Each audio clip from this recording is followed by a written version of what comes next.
again, is that better? That Kurt Schuring said he believes that can get done. Obviously, if you can't get that done, we can't do it. And we did hire legal counsel, by the way. Scog hired legal counsel that researched this and has provided Kurt Schuring with the language that needs to be changed. So we've already paid for the legal advice to get this done. The second one. Hang on. Are there any other questions on that first point? Because right now, Scog does not have the legal authority to operate a 911 Psap. And believe me, that's a major stumbling block in this effort if we don't get the law changed. And I guess my question at this point is, what then happens, Randy, if the law doesn't get changed? Does that dissolve this motion? Does everybody understand? Sir? Does our motion have any bearing on the law getting changed? In other words, we pass our motion, does this give Mr. Schuring more of what he needs to do that bill along? I certainly think it would help. I mean, you'd have the endorsement of everybody, all the political subdivisions voted on. Mr. Murphy? Just a question, maybe I'll direct this to Joe or John. Again, this goes back to some of the early conversations that we had probably in November, December about some of the legal issues, the Psap being one of them. At some point in time, we discussed the possibility that this could be handled through a contractual transaction between Stark County and Scog, in which Stark County could utilize its authority to operate a Psap and contractually convey through contract that authority to Scog. I think that was one of the things we discussed. Please tell me if that is or isn't. When you say that's not an option contractually, I think we got to press our state legislators to change the law. I don't think it's that major of a change in the law, so I'm not going to be looking at hopefully like the fastest. To ask any questions, Randy? Well, the first one, like we discussed, that we need the law changed, that we could operate a Psap. And again, is that better? That Kurt Schuring said he believes that can get done. Obviously, if you can't get that done, we can't do it. And we did hire legal counsel, by the way. Scog hired legal counsel that researched this and has provided Kurt Schuring with the language that needs to be changed. So we've already paid for the legal advice to get this done. The second one. Hang on. Are there any other questions on that first point? Because right now, Scog does not have the legal authority to operate a 911 Psap.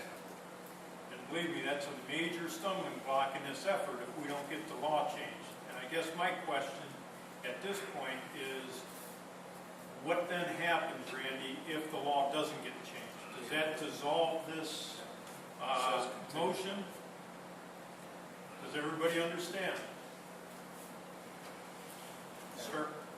Does our motion have any bearing on the law getting changed? In other words, we pass our motion, does this give Mr. Schuring more of what he needs to do that bill along? I certainly think it would help. I mean, you'd have the endorsement of everybody, all the political subdivisions voted on. Mr. Murphy? Just a question, maybe I'll direct this to Joe or John. Again, this goes back to some of the early conversations that we had probably in November, December about some of the legal issues, the Psap being one of them.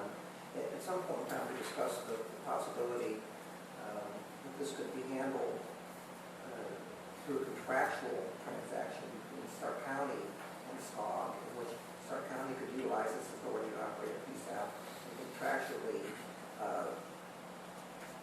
convey through contract that authority to Scog. I think that was one of the things we discussed. Please tell me if that is or isn't. Yes, that's one of the items we discussed. And is that an alternative way of doing this in the event that I know that Randy's been very optimistic and hopeful that the state legislature will make the proposed change that has been offered, but in the event that for whatever reason, again because we don't necessarily control what the state legislature does or doesn't do, is the contractual commitment between Scog and Stark County is still an alternative to this particular hurdle. I realize that this is definitely a hurdle, but is that one way of dealing with it?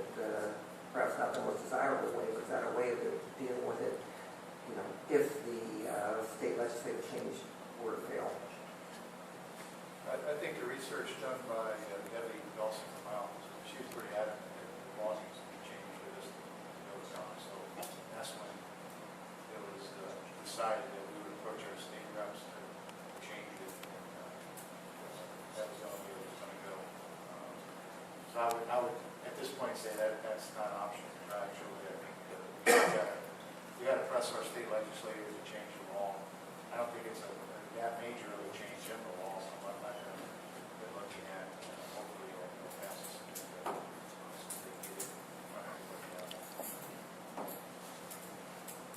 Any other questions on the number one condition? Any indication of time frame as to when that might be accomplished? He said he would do it as soon as possible. I don't know what that really is, John, to tell you the truth.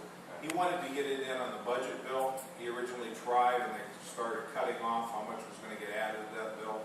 So he is going to do it either as a standalone or an add-on. But he, as of last week, I talked to him. He said he thought he'd get it pretty quick.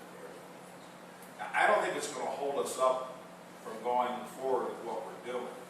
We're not going to spend any money or anything